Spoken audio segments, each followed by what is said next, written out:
Basically जो spectrum है या एटम्स की जो स्पेक्ट्रम है they are fingerprints. That means to say अगर हमें सेम स्पेक्ट्रम मिलता है तो एटम वही होगा। तो हम स्पेक्ट्रम से एटम को नोटिस करते हैं, पहचानते हैं। तो atomic spectra are very important to us. तो हर एक एटम एक पर्टिकुलर वेवलेंथ या फ्रीक्वेंसी एब्जॉर्ब करता है लाइट की, और जब वो इमिट करता है तो उसका कॉम्प्लीमेंट्री कह लीजिए या जस्ट वैसा ही रिवर्स देता है। तो दो तरह का बेसिकली स्पेक्ट्रम है atomic spectrum. One is termed as emission spectrum and one is termed as absorption spectrum. दोनों में अंतर क्या है बेटा? अगर कोई एक ऑब्जेक्ट है और उस ऑब्जेक्ट पे हमने पहले व्हाइट लाइट पास की, दैट मीन्स ये व्हाइट लाइट है, तो obviously it is compose of 7 colour. VIBGYOR इसमें पूरा होगा, वायलेट टू रेड सारे कलर हैं। व्हाइट लाइट इस ऑब्जेक्ट पे हमने पास की। पास करने के बाद कुछ लाइट इसके अंदर एब्जॉर्ब हो गई और कुछ बाहर आ गई। जो भी लाइट इससे रिफ्लेक्ट होके यानी एब्जॉर्प्शन के बाद बाहर आ गई, उस लाइट को हमने प्रिज्म से पास किया, और उसका लाइट को जब पास किया तो एक स्पेक्ट्रम बन गया। ये वाला जो स्पेक्ट्रम मिला, जिसमें ऑब्वियस सी बात है एक आध कलर या कुछ कलर गायब थे, वहां ब्लैक लाइन थी, बाकी सारे कलर्स थे, और एक कलर दूसरे कलर में मर्ज भी हो रहा है। बस बीच में यहां से कलर गायब है, यहां से कलर गायब है। तो ये वाला स्पेक्ट्रम जो बना, ये कहला रहा है एब्जॉर्प्शन स्पेक्ट्रम। तो what is basically absorption spectrum? कि हमने सब्सटेंस को पहले व्हाइट लाइट एनर्जी ये प्रोवाइड की है, और उस व्हाइट लाइट में से कुछ लाइट सब्सटेंस एब्जॉर्ब कर ले रहा है। एब्जॉर्ब क्यों कर रहा है? आज की तारीख में आपको समझना बहुत आसान है। क्या है कि ये न्यूक्लियस है, इसके बाद शेल्स हैं, और इलेक्ट्रॉन यहां से जंप करके हायर शेल जाता है, देन लौट के नीचे आता है। तो ये लाइट एब्जॉर्ब करता है हाई शेल पे जाने के लिए, हायर लेवल पे जाने के लिए, and obviously after some time वो लौट के भी आएगा। तो यहां दोनों ही प्रोसेस में एनर्जी का लॉस, सॉरी एनर्जी का गेन एंड लॉस हो रहा है। तो ये एक ऑब्जेक्ट हमने लिया, इस ऑब्जेक्ट पे हमने व्हाइट लाइट डाली। बेटा इसी तरीके से हम चीजें देखते भी हैं, लाइट डाल के ही देखते हैं। जैसे ही हमने लाइट डाली, कुछ लाइट उसके अंदर चलेगी, रिफ्लेक्ट हो गई। जो रिफ्लेक्ट हो रही रेज हैं वो भी कॉम्बिनेशन में, क्योंकि कोई एक आध रे रिफ्लेक्ट नहीं हुई, बहुत सारी आ रही हैं। तो उस कॉम्बिनेशन को हमने फिर से प्रिज्म पे पास किया, और अब प्रिज्म से पास करने पे जो स्पेक्ट्रम आया, इनिशियली व्हाइट लाइट को अगर पास करते तो स्पेक्ट्रम आता तो पूरा विबग्योर आता, एक कंटिन्यूअस स्पेक्ट्रम आता। अब जो स्पेक्ट्रम हमें मिला वो डिसकंटिन्यूअस मिला, कुछ लाइन यहाँ गायब हो गई। तो ये डिसकंटिन्यूअस स्पेक्ट्रम आपका एब्जॉर्प्शन स्पेक्ट्रम है। तो आप कह सकते हैं absorption spectrum is continuous although it has 1 or 2 black lines और सम ऑफ द ब्लैक लाइन। ठीक है, अगर हम इन ब्लैक लाइन को छोड़ दें तो ये स्पेक्ट्रम हमारा कंटिन्यूअस है। एब्जॉर्प्शन स्पेक्ट्रम का ही आप कह सकते हैं कॉम्प्लीमेंट्री है आपका, that is emission spectrum. What is emission spectrum? क्या है? अब की हमने सब्सटेंस को हीट किया है एक तरीके से, दैट मीन्स हमने सब्सटेंस को एनर्जी दी है बट नॉट व्हाइट लाइट, हमने व्हाइट लाइट नहीं दी है, और अब इसके अंदर से रेज बाहर आ रही हैं, यानी ये रेडिएट कर रहा है एनर्जी को। और अब जब ये रेडिएट कर रहा है तो इन रेज को हमने प्रिज्म से पास किया, और बेसिकली हमें वहीं पे या वही रेज मिली हैं यहाँ पे जो पिछली बार ब्लैक थी। दैट मीन्स अगर इन दोनों को मिला दें एक ही एटम के लिए, इन दोनों को मिला दें तो पूरा विबग्योर फिर से तैयार हो जाएगा। वहां जो कलर गायब थे वो यहाँ कलर मिल रहे हैं। Is it clear?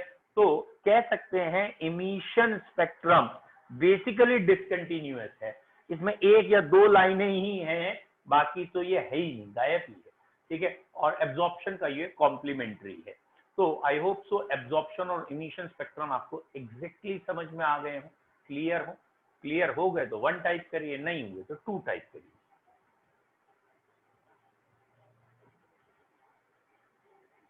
Good, very nice, very good. Now अब बच्चों, अहो एक बच्चे का गड़बड़ है अभी। यश, बेटा यश अनम्यूट होइए। जी सर। डाउट्स पूछिए। एक बार वापसी समझा दी, मेरा नेटवर्क इशू हो रहा था थोड़ा सा। ओह माय गुडनेस, कोई दिक्कत नहीं, हम दोबारा इसको प्ले कर देते हैं, दोबारा वापसी समझाते हैं। बेसिकली ये स्पेक्ट्रम्स जो है ना, ये फिंगरप्रिंट्स हैं, और एक बारी हम इनके लिए दोबारा बता दे रहे हैं कि ये क्या है। ठीक है, बाकी लोग भी समझिए आराम आराम से। अरे यार ये तो बहुत पीछे चला गया, तो पिछले बैच का आ गया, सॉरी, मैं इसे एक सेकंड में निपटा देंगे। ये आज हमने पिछले बैच में थोड़ा बहुत पढ़ाया था, मॉलिक्यूलर ऑर्बिटल थ्योरी, ये उसका रिकैप चल रहा है। सर पूरी करा दी सर यार, हेलो एक मिनट रुक जा, बता रहा है, एक मिनट से ज्यादा नहीं लगेगा, ये पिछले बैच नहीं सर, आपने पूरी करा दी मॉलिक्यूलर ऑर्बिटल थ्योरी? नहीं, एक दिन में कैसे पूरी हो जाएगी मॉलिक्यूलर ऑर्बिटल थ्योरी? अब मोटी है, मोटी मोटी, इतने आराम से थोड़ी समझ में आए, धीरे धीरे आएगी। ठीक है, ये थोड़ा सा पिछले बैच का 1 मिनट लगेगा। सर, ये वाला बैच अभी चालू हुआ है? नहीं, ये तो अभी हमने 6:20 पे 6:15 पे शुरू करते हैं ना, और लगभग 10:15 पे शुरू करते हैं, 6:15 के आसपास।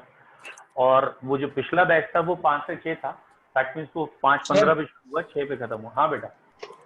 सर मैम से कह दिया करें कि इस वाली स्ट्रक्चर्स ऑफ एटम्स की भी रिकॉर्डिंग ग्रुप पर डाल दिया करें, क्लास खत्म मेरे होती। भाई सबकी रिकॉर्डिंग तुरंत डाली जाती है, सबकी, हर बैच की।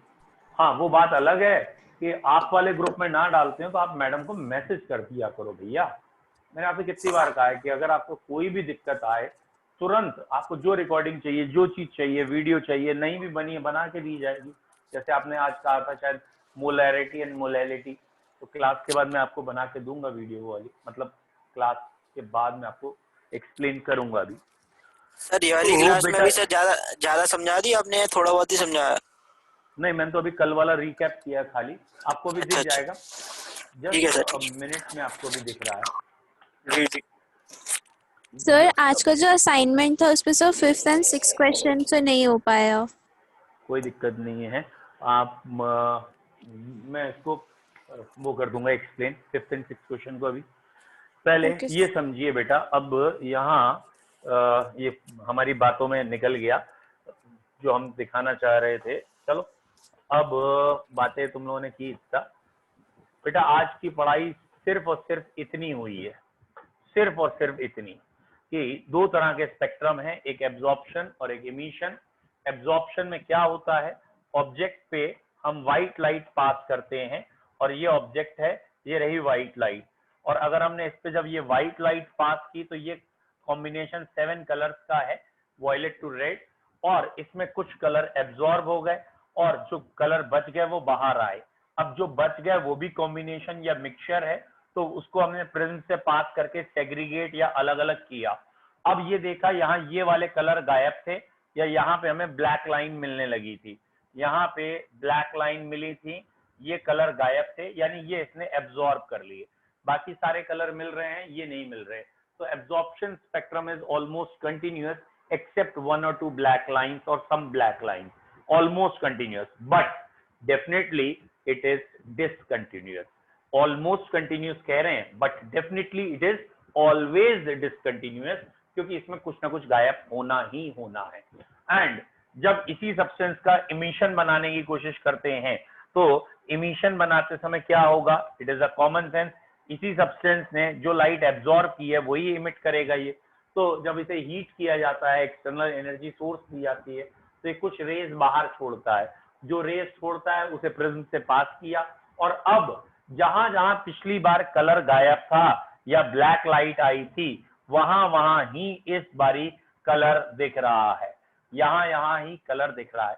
यानी इन दोनों स्पेक्ट्रम को अगर मिला देंगे तो ये कंप्लीट विब्योर बनके तैयार हो जाएगा। बताओ बेटा, अब क्लियर है? Okay sir, okay. चलो बच्चों, अब आज की पढ़ाई शुरू करते हैं। बेसिकली आज की पढ़ाई जो है ना, इट इज बोर्स थ्योरी। बहुत क्वेश्चन आते हैं बोर्स थ्योरी में, एंड वेरी इंपॉर्टेंट। तो बच्चों, अब ये जो आपका एब्जॉर्प्शन और इमिशन हो रहा है, इसमें रेज आ रही हैं, जा रही हैं, तो ये किस वेवलेंथ की रेज एब्जॉर्ब हो रही हैं, किस वेवलेंथ की रेज इमिट हो रही हैं, इसके लिए रिडबर्ग ने एक फॉर्मूला बनाया जो कि बाद में बोर में भी एज इट इज अप्लाई हो जाएगा। तो मैं रिडबर्ग के हिसाब से पहले बता रहा हूं, रिडबर्ग साइंटिस्ट ने एक फॉर्मूला बताया और पूरी बेसिक समझिए कि ये एटम के अंदर हमने मान के चले या बोर ने मान के चला कि ये न्यूक्लियस है और ये अलग अलग शेल्स है। और बेटा यहां इलेक्ट्रॉन था, दैट इज हाइड्रोजन, 1s1 में इलेक्ट्रॉन होता है, यहां इलेक्ट्रॉन था, बाहर से लाइट पड़ी, इसने लाइट एब्जॉर्ब की, कूद के यहां गया। तो बेटा अगर ये कूद के यहां गया तो जो भी वेवलेंथ लाइट की एब्जॉर्ब की वो गायब हो गई वहां से। कहां से गायब हो गई? ये जो व्हाइट लाइट आ रही थी उसमें से एक वेवलेंथ एब्जॉर्ब करके यहां चला गया। तो जो वेवलेंथ एब्जॉर्ब कर ली उसने तो इसको यहां से यहां जंप करा दिया और बची हुई वेवलेंथ रिफ्लेक्ट कर दी। समझ में आ रहा है? और ऐसे ही और आगे के मूवमेंट हो सकते हैं, कोई जरूर थोड़ी यहीं कूदे, वो यहां भी कूद सकता है, यहां भी कूद सकता है, बहुत सारी रेस या वेव्स आ सकती हैं। तो कौन सी वेवलेंथ की वेव आएगी, इसे रिडबर्ग ने एक्सप्लेन किया है इस फॉर्मूले से, 1/λ, जिसे वेव नंबर भी कहते हैं, 1/λ इज इक्वल टू एक कांस्टेंट दिया है जिसे कह दिया है Rydberg constant, r z square 1/n1 square minus 1/n2 square. अगर आप हाइड्रोजन के लिए बात कर रहे हैं तो z की वैल्यू 1 हो जाएगी, तो आपको z लिखने की जरूरत नहीं है। तब ये फॉर्मूला आपके लिए हो जाएगा 1/λ is equal to r 1/n1 square minus 1/n2 square. Obviously ये r एक कांस्टेंट है which is termed as Rydberg constant, और इसकी वैल्यू r की वैल्यू 109,677 सेंटीमीटर इनवर्स है। भैया कॉमन सेंस की बात है, ये सेंटीमीटर इनवर्स क्यों है, ये सेंटीमीटर इनवर्स क्यों है, ये कॉमन सेंस की बात है। ये देखो 1/λ लिखा है ना, तो left hand side right hand side unit same आनी है। ये तो शेल नंबर है, इनमें कोई यूनिट तो है नहीं, these are number of shell. तो बेसिकली ये रिप्रेजेंट 1/λ को ही कर रहा है। तो ये इसकी वैल्यू है 109,677। मैं कभी नहीं कहता 109,677 लिखो, क्यों? क्योंकि इसे लिखने के बाद मल्टीप्लाई करने में थोड़ा दिमाग का टेंशन होता है। तो सिंपल भाषा क्या है बेटा, आप इसे अगर ऐसे लिखेंगे 1.09677 इंटू 10⁵, तो अब आपको पहला पॉइंट तो ये लगेगा कि कुछ भी चेंज नहीं किया हमने, खाली साइंटिफिक कर दिया है। बट सेकेंड चीज पे जरा फोकस करिए, वो क्या है, इसको अगर राउंड ऑफ कर देंगे, राउंडिंग ऑफ हम फर्स्ट लेक्चर में पढ़ाते हैं, तो ये 1.1 नियरली आएगा, ऑलमोस्ट 1.1 आएगा। और अगर 1.1 लिखा हो तो बेटा दिमाग बहुत जल्दी चलता है, कैलकुलेशन बहुत जल्दी होती है। एक कॉमन सेंस लगाना, 109,677 से मल्टीप्लाई करना है या 1.1 से करना है, और ऑलमोस्ट आंसर सेम आएगा, ऑलमोस्ट नेक टू नेक ही आएगा, क्योंकि बहुत ज्यादा अप्रोक्सीमेशन भी नहीं है। तो बेटा आई होप सो टीचर को लिख के तो ये दिखाइए, लेकिन मैथमेटिक्स करते समय इससे करिए, क्योंकि दोनों के आंसर में अंतर नहीं आएगा। एंड ऑब्वियसली अगर आप सेंटीमीटर की जगह मीटर इनवर्स लिखना चाहते हैं तो यहाँ 7 कर देंगे पावर, क्योंकि ये डिवाइड में है। तो अगर आप पावर 7 कर देंगे तो मीटर इनवर्स हो जाएगा, अदरवाइज सेंटीमीटर इनवर्स। नाउ अब एक आध बच्चे ने फिर अभी ज्वाइन किया है, उनका कहना है शायद एक बारी फिर बता दो। है कोई ऐसा बच्चा जो कह रहा था अभी एक बारी फिर बता दो? सर मैंने बोला था, लेकिन मैं पहले से कोई बात नहीं। देखिए अब हमने आज की पढ़ाई जो की करना शुरू की है, वो बेसिकली ये कल हमने पढ़ा था स्पेक्ट्रम क्या है, और स्पेक्ट्रम में हमने कहा था कि हम लाइट डालते हैं, कुछ लाइट एब्जॉर्ब हो जाती है, बची हुई वेव्स आती हैं, या हीट करते हैं तो कुछ वेव्स बाहर आती हैं। तो हमने ये कल पढ़ा था, कोई बात नहीं बेटा।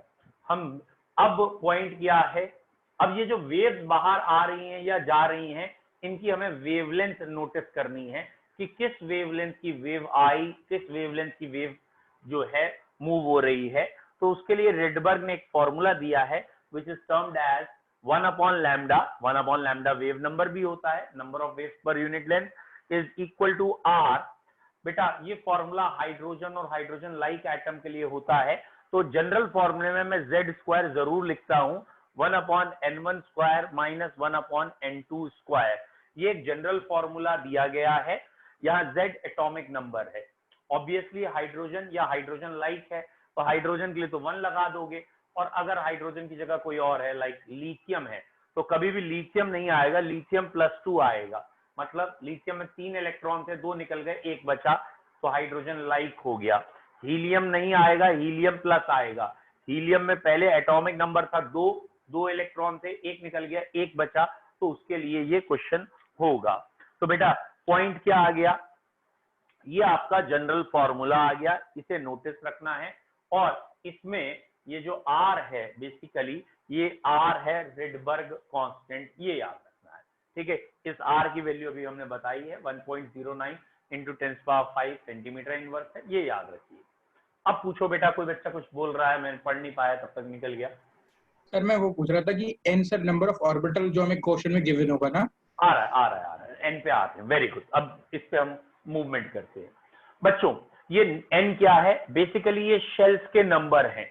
एक बारी मैंने 1 और 2 लिख दिया है, और बुक्स में बेटा ये 2 नहीं लिखा होगा, यहाँ बुक्स में ये लिखा होगा n initial and n final, ठीक है।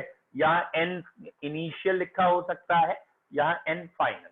तो ये क्या है, इलेक्ट्रॉन किस लेवल से निकला और किस लेवल तक जंप किया, कभी कभार ऊपर से नीचे भी आ रहा होगा। तो बेसिकली n बता रहा है कि किन 2 शेल्स के बीच में इलेक्ट्रॉन का मूवमेंट हुआ। अब ये आपकी न्यूक्लियस शेल नंबर 1, सपोज ये शेल नंबर 5 या 6 है, तो इलेक्ट्रॉन आपका यहां से यहां गया है, तो ये आपकी इनिशियल शेल हो गई, ये आपकी फाइनल शेल हो गई। और ज्यादा बेटर होता है कि आप हमेशा छोटे नंबर को इनिशियल शेल रखें, बड़े नंबर को फाइनल शेल रखें, चाहे वो एब्जॉर्प्शन हो चाहे एमिशन हो, क्योंकि आपका आंसर वेवलेंथ का प्लस में ही आना है। और बेटा 2 में से 1 घटाओ या 1 में से 2 घटाओ, आंसर की वैल्यू तो सेम आती है, बस साइन उल्टा आता है। तो आपको यहाँ ध्यान रखना है, n को आप छोटा नंबर रखेंगे, f को बड़ा। अब अलग अलग साइंटिस्ट ने इसकी डिस्कवरी की। एक साइंटिस्ट थे लाइमन, लाइमन सीरीज उन्होंने नाम दे दिया है। उन्होंने लाइमन सीरीज क्या निकाली है कि अगर n1 की वैल्यू 1 है, n इनिशियल 1 है, यानी electron first shell, hydrogen first shell से कूद के कहीं जा रहा है, कहां जा सकता है बेटा फर्स्ट शेल से कूद के, तो फाइनल के लिए वो कह रहे हैं सेकंड पे चले जाए, थर्ड पे चले जाए, फोर्थ पे चले जाए, या फिर एटम से ही बाहर चला जाए, इनफाइनाइट पे चले जाए। तो अगर n1 1 है तो n2 कुछ भी हो सकता है, 2 3 4 और इनफाइनाइट। और इस समय जो भी वेवलेंथ आएगी वो गारंटेड अल्ट्रा वायलेट रीजन में आएगी। ये वेवलेंथ अल्ट्रा वायलेट रीजन में आएगी, कहने का मतलब इस वेवलेंथ की जो वैल्यू आएगी वो विजिबल से कम आएगी, यानी ये वेव्स हमें नहीं दिखती हैं, ये अल्ट्रा वायलेट रीजन की वेव्स आती हैं।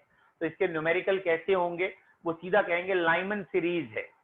जैसे ही वो लाइमन सीरीज कहेंगे तो ये वाला पॉइंट उन्होंने कह दिया, लाइमन कहते ही आपके दिमाग में आना है कि ये n1 की वैल्यू दे चुके हैं, n1 1 है।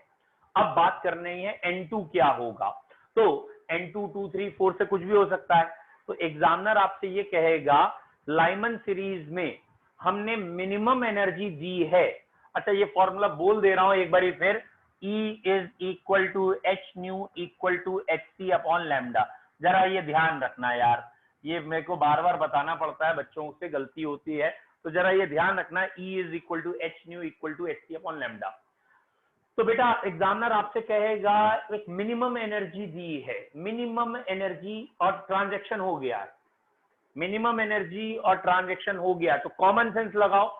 मिनिमम एनर्जी कहने का मतलब क्या है, फर्स्ट शेल में थोड़ी सी एनर्जी दी है, ट्रांजैक्शन हो गया, तो वो सेकंड में जाएगा या इनफाइनाइट पे जाएगा, मिनिमम एनर्जी से ट्रांजैक्शन हुआ है। अगर मिनिमम एनर्जी से ट्रांजैक्शन हुआ तो यहीं तक तो आएगा, फर्स्ट से वो कूद के कहां जाएगा, सेकंड। बोलो क्लियर है। अगर उन्होंने कहा मिनिमम एनर्जी से ट्रांजैक्शन हुआ है, इलेक्ट्रॉन जंप कर गया है, तो भैया जंप अगले पे ही कर पाएगा। Very good. और अगर एग्जामिनर ने कहा, ये पॉइंट नोट करना, इसी में गलती करोगे, अगर एग्जामिनर ने कहा हमने एक लाइट दी मिनिमम वेवलेंथ की और ट्रांजैक्शन हो गया है, मिनिमम वेवलेंथ की लाइट से ट्रांजैक्शन हुआ है, क्या है n2, तो बेटा n2 इनफाइनाइट है। जरा सोच के देखो क्यों, मिनिमम सर वो वेवलेंथ, दोनों इनवर्सली प्रोपोर्शनल है। वेरी गुड, मिनिमम वेवलेंथ का मतलब मैक्सिमम एनर्जी, और मैक्सिमम एनर्जी का मतलब वो बाहर चला गया है, इनफाइनाइट पे चला गया। तो ये गलती मत करिएगा कि आप मैक्सिमम या वेवलेंथ के कोर्स, मतलब जब भी वेवलेंथ का क्वेश्चन आता है तो बच्चे गलत कर लेते हैं क्योंकि वो इनवर्स है। तो जरा ये याद रखिएगा कि अगर इनफाइनाइट का क्वेश्चन एग्जामिनर को पूछना होगा, अगर इनफाइनाइट का क्वेश्चन पूछना होगा तो वो मैं अधिकतर आपसे कहेगा minimum wavelength, minimum wavelength. Obviously इसे वो कह सकता है मैक्सिमम एनर्जी, इसे वो कह सकता है मैक्सिमम एनर्जी या मैक्सिमम फ्रीक्वेंसी, ये कह सकता है, लेकिन वो बदमाशी करेगा, वो आपसे मिनिमम वेवलेंथ कहेगा। वो क्यों कह रहा है मिनिमम वेवलेंथ? क्योंकि आधे से ज्यादा बच्चों के दिमाग में होता है मिनिमम, थोड़ा सा अगले पे चलो, तो वो इनफाइनाइट की जगह सेकंड पे चला देते हैं। तो जरा इस चीज का ध्यान रखिएगा। और यहां से जो लाइन आ रही है उसके बाद और कोई लाइन उससे बड़ी वेवलेंथ, सॉरी उससे बड़ी एनर्जी की कोई और होगी नहीं, तो इस लाइन को आखिरी लाइन मानते हैं और इसे कह देते हैं लिमिटिंग लाइन। तो कई बार क्वेश्चन में लिमिटिंग लाइन दिया होगा। Now coming back to the point, आपको यहां क्वेश्चन कैसे मिलेंगे? आपको क्वेश्चन मिलेगा कि हमने लाइट दी लाइमन सीरीज, तो जैसे ही वो लाइमन सीरीज कहे तो सोच लेना N1 1 फिक्स हो गया। अब वो N2 के लिए हिंट देगा, N2 के लिए या तो वो कहेगा लिमिटिंग लाइन, बच्चे अगर उसने कह दिया लिमिटिंग लाइन, लिमिटिंग लाइन तो N2 उसने क्या बता दिया? इनफाइनाइट। अगर उसने कहा है मैक्सिमम वेवलेंथ, कि मैक्सिमम वेवलेंथ ही तब इलेक्ट्रॉन कूदा है, तो N2 क्या है?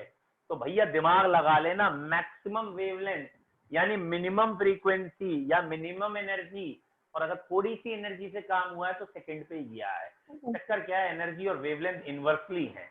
तो कई बच्चे जैसे ही सुनते ना कि मैक्सिमम वेवलेंथ तो उन्हें लगता है N2 इनफाइनाइट पटक दो। भैया मैक्सिमम वेवलेंथ का मतलब मिनिमम एनर्जी या मिनिमम फ्रीक्वेंसी है, और मिनिमम फ्रीक्वेंसी का मतलब जस्ट अगले लेवल पे जाना है। तो आई होप सो आपको लाइमन सीरीज में अगर कोई न्यूमेरिकल मिलेगा तो आप ये गलतियां नहीं करेंगे। कौन सी गलतियां नहीं करेंगे?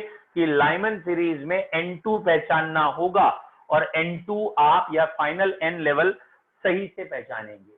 ठीक है, बोलो बच्चों, कोई दिक्कत? Lyman series clear? Very good, 1 type कर दीजिए, बोलने से ज्यादा अच्छा है। वेरी नाइस, बस एक ही 2 बच्चों को क्लियर है। वेरी गुड, वेरी गुड, ठीक। नेक्स्ट बेटा अगली सीरीज है बाल्मर सीरीज। लाइमन के बाद दूसरा जो साइंटिस्ट आया उसकी जो सीरीज का नाम है दैट इज बल्मा सीरीज। बल्मा नहीं है, बाल्मर ही है, हम मजाक में से बल्मा बल्मा कहते हैं। फिलहाल ये बल्मा हमारा विजिबल है, ठीक है, ये विजिबल रीजन की सीरीज है। ठीक है, हाँ बेटा क्या हुआ, पेन बदल दें? लाल नहीं समझ में आ रहा हो? नो येलो ही कर दे रहे हैं, चलो व्हाइट कर देते हैं, तुम्हारी जिंदगी जैसा ब्लैक एंड व्हाइट। तो ये बाल्मर सीरीज है। बाल्मर सीरीज, व्हाट इज बल्मा और बाल्मर सीरीज?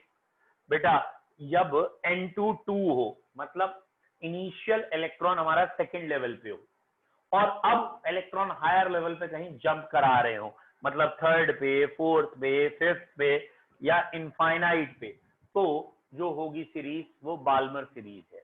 बाल्मर सीरीज के न्यूमेरिकल में आपको ध्यान रखना है N2 2 रखना है, और सॉरी N1 2 रखना है, और N2 या N फाइनल क्या रखेंगे? 3 से लेके इनफाइनाइट तक कुछ भी हो सकता है।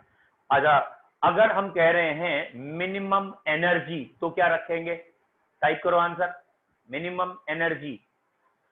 बाल्मर सीरीज में मिनिमम एनर्जी तो N फाइनल कितना है? अच्छा, ये टाइप करने का तरीका है तुम्हारा, चलो आंसर सही है, 3 है। ठीक है, वेरी गुड। अगर मैं कह रहा हूं बेटा आप सोच के आंसर टाइप करना, बाल्मर सीरीज है, सेकेंड ट्रांजिशन, N फाइनल कितना है? सेकेंड ट्रांजिशन, सेकेंड ट्रांजिशन,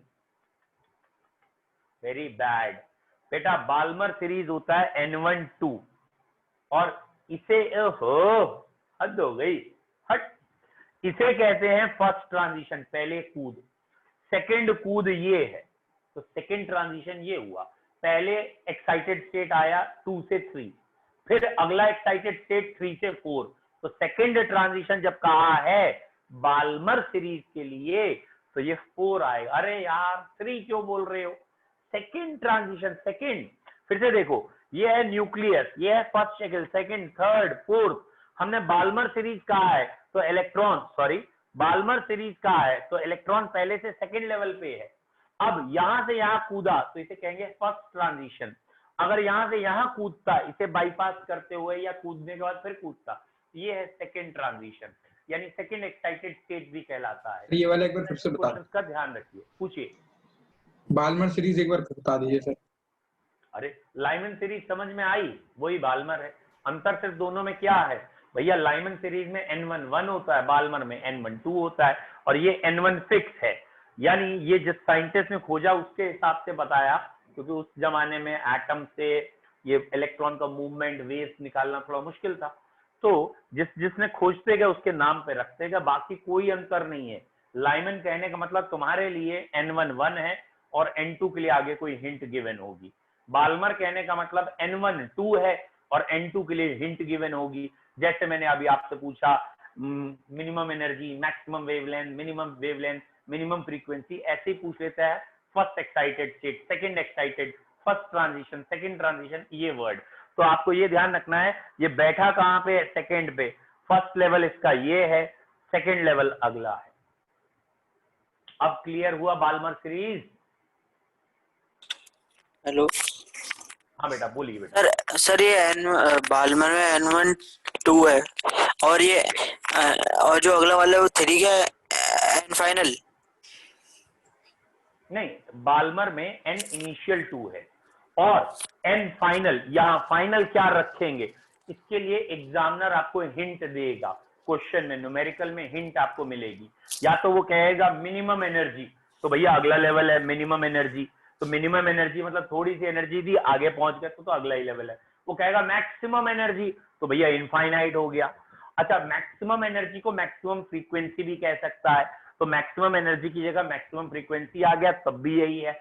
या मैक्सिमम एनर्जी है तो वेवलेंथ मिनिमम है, तो उसमें वेवलेंथ मिनिमम कह दिया तो ये आ गया। व्हाट आई मीन टू से, जैसे ही एग्जामिनर बाल्मर कोट करेगा तो इस फॉर्मूले में आपको N1 2 बता दिया गया, उसके बाद कुछ हिंट दी होंगी जिससे आपको NS निकालना होगा हिंट से सोच के। तो वो आपको जरा ध्यान से देखना है। अगर उसने कह दिया लिमिटिंग लाइन, लिमिटिंग लाइन मतलब उसके बाद कोई और लाइन नहीं आएगी, तो N2 की वैल्यू या NS की वैल्यू इनफाइनाइट है। अब आया समझ में? जी सर। वेरी गुड सर और किसी बच्चे को कोई भी डाउट? हाँ पूछो पूछो बेटा, कोई बच्चा पूछना चाह रहा है तो पूछिए। Very good. तो ये तो बस साइंटिस्ट के नाम है बच्चों, लाइमन, बाल्मर, पाश्चन। आपको सिर्फ इन नामों से हेल्प क्या मिलेगी कि फर्स्ट लेवल कौन सा है और उसके बाद सेकंड लेवल यानी फाइनल लेवल के लिए आगे का क्वेश्चन पढ़ेंगे। तो तीसरा है पाश्चन सीरीज। मैं जानबूझ के इसे हटा के दोबारा लिखना चाह रहा हूं साफ साफ कि आपको समझ में आए। Third one is PASCHEN, पाश्चन series. तो इसमें जो N इनिशियल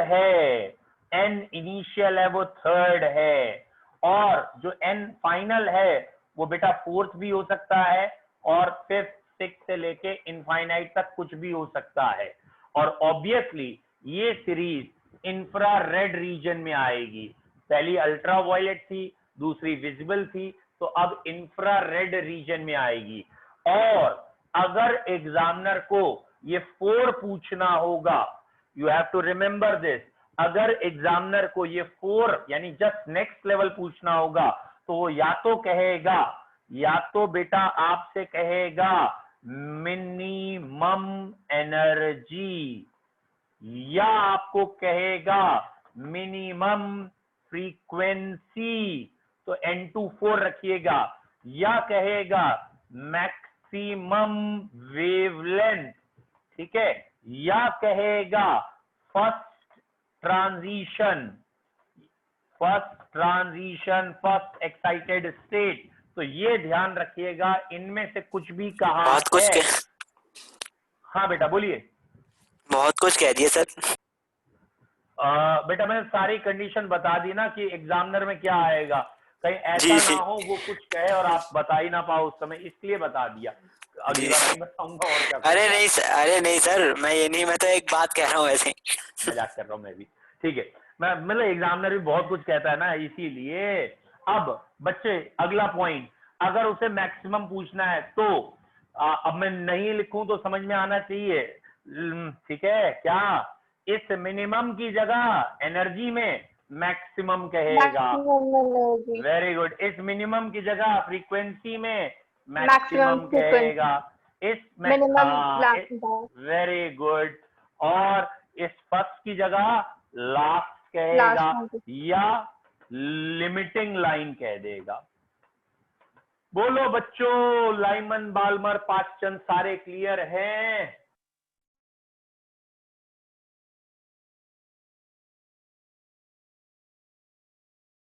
सर आपका माइक पर से म्यूट हो।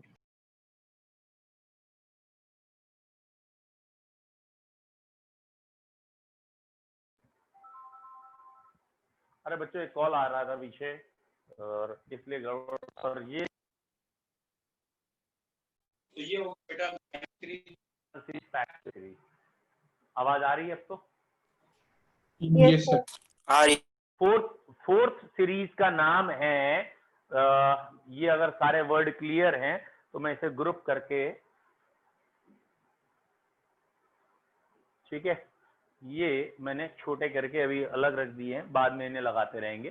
चौथी सीरीज है बच्चों हमारी, that is Lyman Balmer Paschen bracket, ठीक है, BRACKET, ठीक है बेटा। अब मैं आगे नहीं बोलूंगा, मुझे उम्मीद है आगे सब आपको समझ में आ गया। ब्रैकेट N1 5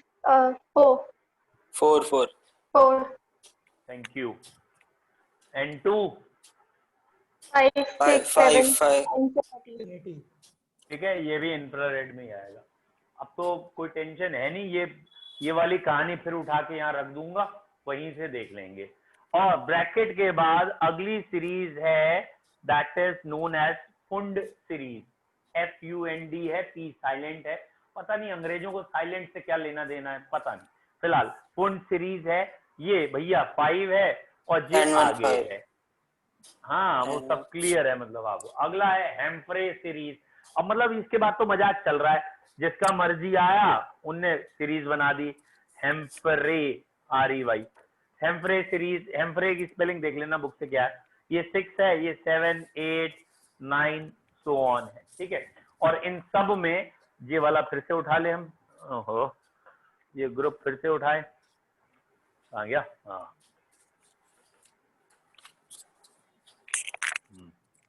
इन सब में यही वाला पॉइंट लगाना है आपने, क्या याद आ गया होगा, ठीक है। क्या पॉइंट लगाना है यार, इसे नीचे ही कर ले हैं। ये सब अब इंफ्रा रेडियो वेव्स में आते जाएंगे ना? हाँ फार इंफ्रारेड, वेरी गुड, बहुत बढ़िया बेटा। ये सब अब हमारे फार इंफ्रारेड में आएंगे। यार देखो ये एडजस्ट होने को तैयार नहीं हो रहा। अरे सर नीचे कर दीजिए, नीचे कर दीजिए। हाँ समझ में आ गया ना? अब क्यों नहीं एडजस्ट हो रही है, थोड़ा ढीठ है ये, चलो ठीक है, वो समझ में आ गया ना। यही वाली चीज मैं दोबारा दिखाना चाह रहा था, वो उसमें मर्ज हो रही है बार बार कि minimum energy, minimum frequency, so and so and so and so, वो आपको समझ में आ गई। तो बस आप वर्ड्स याद रखेंगे, लाइमन बाल्मर पास्चन ब्रैकेट। आपको इसके नोट्स मिल गए हैं आज? नोट्स पहुंच गए हैं आप लोगों के? अरे यार तुम लोग ना, मुझे लगता है कि थोड़ा सा एक बार बता दिया करो मुझे, अगर बाई चांस ऐसी कोई बात है। मैंने वैसे कोशिश यही की, आप जो भी पढ़ें, मतलब जो भी क्लास में होना हो वो आपके पास पहले से हो मटेरियल, नोट। सर नोट्स नहीं आया। अभी मैम से कहता हूँ, एक बार रिक्वेस्ट करेंगे टाइमली भेज दें, मोल के तो डाल दिया मैं पढ़ा रहा हूँ जिससे कि जब मैं पढ़ा रहा हूँ उस समय आपको जस्ट नोट्स खोल के बैठना और आमने सामने देखना है, जिससे कि आपको ये ना लगे कि मेरे को लिखना भी है, इस समय नोट डाउन भी करना है। उसी नोट्स को अंडरलाइन कर लीजिए और चाहे तो प्रिंट आउट ले लीजिए, चाहे इसी में हाफ में खोल लीजिए या 1 घंटा पहले पढ़ के बैठिए तो आपको ज्यादा समझ में आएगा। कॉपी में डायरेक्ट लिख लेता है ना। हाँ, जैसे जिसमें जो बच्चा ज्यादा कंफर्टेबल है, जितने टेक्नोलॉजी फ्रेंडली होंगे उतना और अच्छा रहेगा।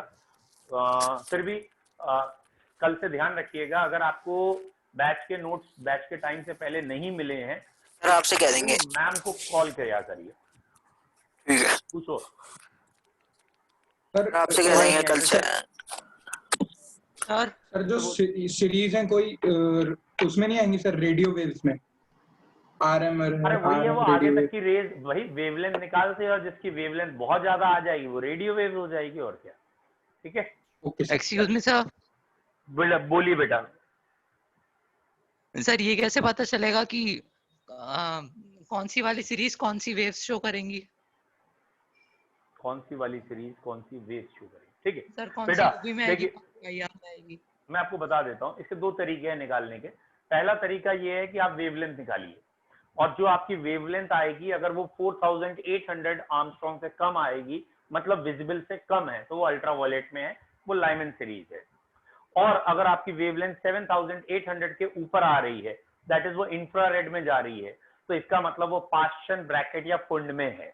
पाश्चन ब्रैकेट या पुंड में सेग्रीगेशन नहीं करना है कि कौन से इंफ्रारेड है कौन से फार इंफ्रारेड है। आपको 3 ही सीरीज को सोचना है, दैट मींस अल्ट्रावायलेट रीजन में कौन जाएगी, कौन विजिबल में जाएगी और कौन सी इंफ्रारेड में। और बेसिकली एक सिंपल फंडामेंटल है जो साइंटिस्ट ने निकाला है, बहुत सिंपल फंडामेंटल है कि अगर कोई फर्स्ट शेल से मूव करता और आता है हाइड्रोजन में स्पेशली, तो वो फर्स्ट शेल वाली सीरीज हमेशा अल्ट्रावायलेट में आएगी। आप वेवलेंथ निकाल के देख लीजिए, मैक्सिमम लाइन की मिनिमम लाइन की, तो आपको वो वेवलेंथ कभी भी 4800 को क्रॉस करती हुई नहीं दिखेगी। जैसे ही बाल्मर सीरीज की बात करते हैं तो आप N2 2 रखिए और N3 को 3 रखिए एक बारी और एक बारी इनफाइनाइट रखिए, दोनों रख के देख लीजिए, वेवलेंथ कभी भी 7800 आर्मस्ट्रॉन्ग से ऊपर नहीं आएगी, इसलिए वो विजिबल है। इसके बाद आप कोई भी सीरीज रखेंगे N1 3 4 5 और N2 कुछ भी रखेंगे, गारंटेड वो इसके नीचे की वेवलेंथ कभी नहीं शो करेगा। मैथमेटिकली जब सॉल्व करेंगे इससे ऊपर की वेवलेंथ आएगी, तो वो इंफ्रारेड रीजन में या फार इंफ्रारेड में आएगी। बाकी मैं क्वेश्चंस भेज रहा हूं वो भी देखिए एंड ऑब्वियसली आप बुक्स के भी क्वेश्चन करिए, तो आपको क्लियर होगा कि हाँ जितना हमने पढ़ा उससे हमारे सारे क्वेश्चन हो रहे हैं, और जो नहीं हो रहा थ्रो टू मी, आप क्वेश्चन मुझे भेजिए। ठीक है बच्चों? सर वो बता दीजिए मेरा वाला पॉइंट। सर मेरा वाला पॉइंट था सर मोलैरिटी और मोलैरिटी के बीच में इंटर रिलेशनशिप। चलिए ठीक है, मैं इनका एक पॉइंट अभी बता देता हूं और जो बच्चे उसे सुनना चाहें सुन लीजिए और जो बच्चे मीटिंग छोड़ना चाहें छोड़ दीजिएगा। इनका एक क्वेश्चन था आज मॉर्निंग में, इन्होंने मुझसे पूछा गया कल में कि मोलैरिटी अगर गिवन है तो मोलैलिटी कैसे बनेगी, या इसका reverse, that is inter relationship between molarity and molality. तो चलिए मोलैलिटी और मोलैरिटी का इंटर रिलेशन बता देते हैं। बच्चों पॉइंट ये है कि मोलैलिटी होती क्या है, ठीक है? तो मोलैलिटी की डेफिनेशन है moles upon weight of solvent in KG, ये होती है molality. Moles of solute upon weight of solvent in KG. और मोलैरिटी क्या होती है? Moles of solute upon volume of solution in litre. एक तो यहाँ सोल्यूशन है और एक लीटर है, ये याद रखना है। ये 2 डेफिनेशंस हैं, एक मोलैरिटी की एक मोलैलिटी की। ठीक है बच्चों? अब मैं आपको ये बताने जा रहा हूं कि इंटर रिलेशन निकालते कैसे हैं। एक तरीका तो ये है ना कि मैं लिख दूं अभी रटा रटाया रिलेशन, आपने कहा ठीक है भैया होता है ना। आप ये समझिए कि इंटर रिलेशन निकालते कैसे हैं, जिससे कि किसी और का इंटर रिलेशन भी निकालना हो तो निकाल लो। ठीक है, 1 मिनट का कंसेप्ट है खाली। सपोज मुझे मोलैरिटी किसी की गिवन है, मैं आपको न्यूमेरिकल से बता रहा हूं, मुझे मोलैरिटी किसी की गिवन है 5 मोलर, ठीक है, 5 मोलर यूरिया एक्वस सॉल्यूशन, पानी में है यूरिया के 5 मोलर सोल्यूशन है, 5 molar urea aqueous solution. The density of solution is, the density of solution is, बेटा सोल्यूशन की डेंसिटी दे रखी है 1.30 ग्राम पर ml, ये गिवन है। कैलकुलेट मोलैलिटी, यानी मोलैरिटी गिवन है, मोलैलिटी निकालनी। तो पहले इस 5 मोलर की फुल फॉर्म क्या है, इस 5 मोलर की डेफिनेशन क्या है? बेटा 5 मोलर की डेफिनेशन है 5 moles of urea are present in 1 litre of solution. 5 moles of urea are present in 1 liter of solution। पहला पॉइंट। तो ये रहे यूरिया के मोल्स और ये रहा वॉल्यूम सोल्यूशन का। अब दिमाग में ले जाओ, तुम्हें चाहिए क्या? तुम्हें चाहिए मोलैलिटी, और मोलैलिटी का मतलब होता है, मोलैलिटी का मतलब होता है मोल अपॉन वेट केजी में, वो भी सिर्फ सॉल्वेंट का। बेटा दिमाग में क्या आया? मोल तो मिल गए, ये डायरेक्ट पुटअप कर देंगे। अब चाहिए क्या? डेंसिटी है हमारे पास। चाहिए बेटा, एक मिनट, अब चाहिए क्या? ये तो वॉल्यूम है, लेकिन हमें चाहिए वेट। लेकिन ये वॉल्यूम है बेटा सोल्यूशन का, और तुम्हें वेट चाहिए सॉल्वेंट का, ये दिमाग में रखना। तो पहले मैंने क्या किया, मैंने निकाला वेट ऑफ सोल्यूशन कितना आ रहा है। अधिकतर बच्चे ये वर्ड नहीं लिखते, इसीलिए गलतियां करते हैं। वेट ऑफ सोल्यूशन कितना आ रहा है बेटा? Volume into density. वॉल्यूम कितना था? 1000 ml, और डेंसिटी कितनी थी? डेंसिटी 1.3 ग्राम पर ml। ये ml कट गए, इसीलिए ml में लिखी, और ये आ रहा है 1300 ग्राम का सोल्यूशन। ध्यान दो, मैंने वॉल्यूम 1 लीटर को ml में लिखा है, यहाँ ml में इसलिए लिखा है जिससे ml कट जाए। तो ये मास ऑफ सोल्यूशन आया है 1300 ग्राम। अब मैं यहां से निकालना चाहता हूं मास ऑफ सोल्यूट कितना है बच्चों, क्योंकि 5 मोल्स हैं हमारे पास। बेटा अगर 5 मोल्स हैं तो इस 5 को मॉलिक्यूलर वेट से मल्टीप्लाई करें, क्योंकि 1 मोल में मॉलिक्यूलर वेट के बराबर ग्राम होते हैं, तो 5 मोल्स में 300 ग्राम्स हो गए। तो ये 300 ग्राम सोल्यूट है। सोचो, सोल्यूशन था 1300 ग्राम का और सोल्यूट उसमें से है 300 ग्राम का, और वो कैसे आया? ये मल्टीप्लाई करके आया। और अब अगर मैं कहूं कि बता बेटा मास ऑफ सॉल्वेंट कितना है, बेटा मास ऑफ सॉल्वेंट, आप कहेंगे सोल्यूशन के मास में से सोल्यूट का मास माइनस करिए, और अब आपको मास ऑफ सॉल्वेंट दिखेगा। लेकिन ये मास ऑफ सॉल्वेंट तो ग्राम में आया, तुम्हें तो किलोग्राम में चाहिए था। तो mass of solvent in KG कितना है? तो ऑब्वियसली आप कहोगे इसे 1000 से डिवाइड कर दो। मैंने जानबूझ के वैल्यू कैलकुलेट करके दी है, ये 1 kg आएगा। मास ऑफ सॉल्वेंट आ गया। अब बेटा अगर मैं कहूं मोलैलिटी बताओ, सॉरी, अब मैं कह रहा हूं मोलैलिटी बताइए कितनी है, तो आप कहेंगे moles of solute divided by mass of solvent in KG, mass of solvent in KG. तो मोल्स तो 5 हैं, सॉल्वेंट का मास 1 है, तो इसकी मोलैलिटी भी 5 आ गई। इसकी मोलैरिटी भी 5 थी, मोलैलिटी भी 5 आई। अब हम बात करें कि ये जो हमने पूरा किया है, इसको अगर हम शो करना चाहें कि मैथमेटिकली एक डायरेक्ट शॉर्टकट फॉर्मूला बन जाए, तो बेटा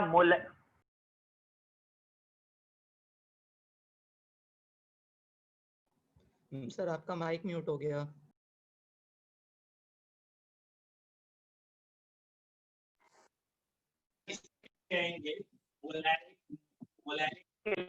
कि स्मॉल m और molality is equal to molarity.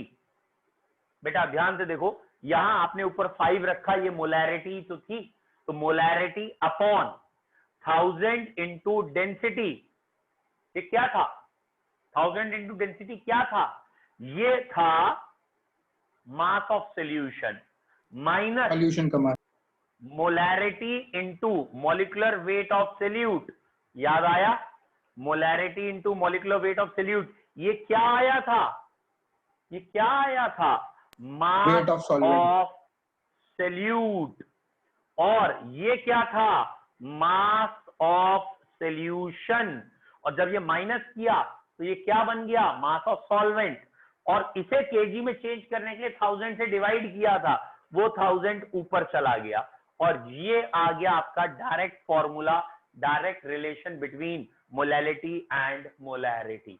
तो मोलैलिटी और मोलैरिटी में ये रिलेशन होता है 1000 into capital M upon 1000 into D minus molarity into molecular weight of solute.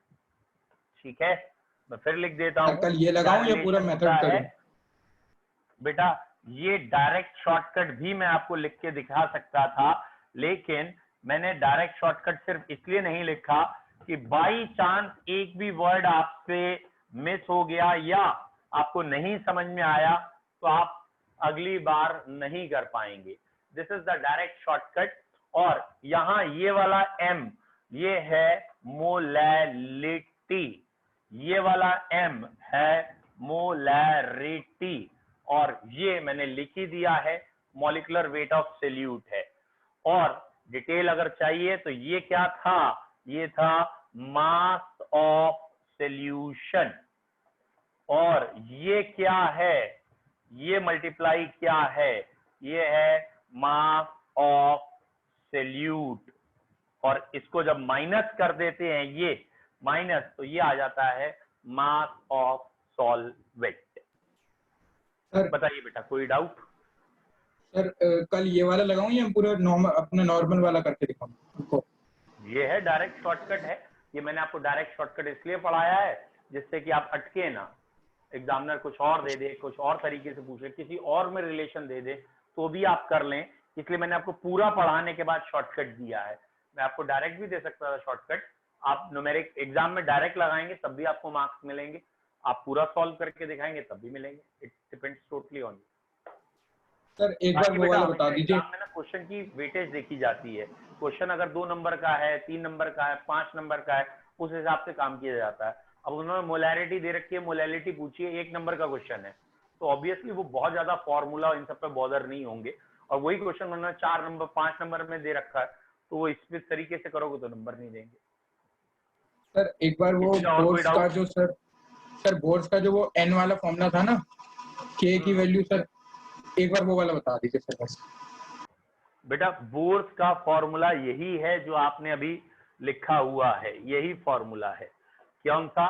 ये जो अभी आज हमने लिखा है 1/λ equal to r z square 1/n1 square 1/n2 square. बेटा अगर आप इसको देखेंगे या ये वैल्यूज पुटअप करेंगे एनर्जी में, तो यही बोर्स की वैल्यू आएगी। मतलब इस लैम्डा की जगह E इक्वल टू hc/λ है, और यहाँ आपको 1/λ गिवन है, तो E/hc हो गया। अगर मैं ये कह रहा हूं, इसको मैं लिखना चाहता हूं 1/λ, तो E/hc हो गया यहाँ, यानी इसकी जगह लिखा जा सकता है E/hc, 1/λ की जगह लिखा जा सकता है E/hc, और ये h और इंटू सी यहाँ पहुंचा दो, और h इंटू सी जैसे ही आप यहाँ पहुंचाएंगे तो ये आ जाएगा r h इंटू सी, और यही बोर्स के कांस्टेंट की वैल्यू है जिसे आप k बोल रहे हो। तो ये आ गया formula E2 minus E1 is equal to k z square 1/n1 square minus 1/nf square. ये फॉर्मूला हो गया आपका दिस वन। मतलब बोर्स ने ये कहा है एनर्जी हर एक ऑर्बिट की, ये बेटा आगे का इनका शायद कल एग्जाम है इसलिए शायद ये पूछ रहे हैं। ओके सर, ठीक है, चलो बेटा, अब क्योंकि मेरा अगला बैच है 7 बजे, आगे के बच्चे भी फोन कर रहे हैं बार बार। ठीक है बेटा, thank you sir. Thank you, sir.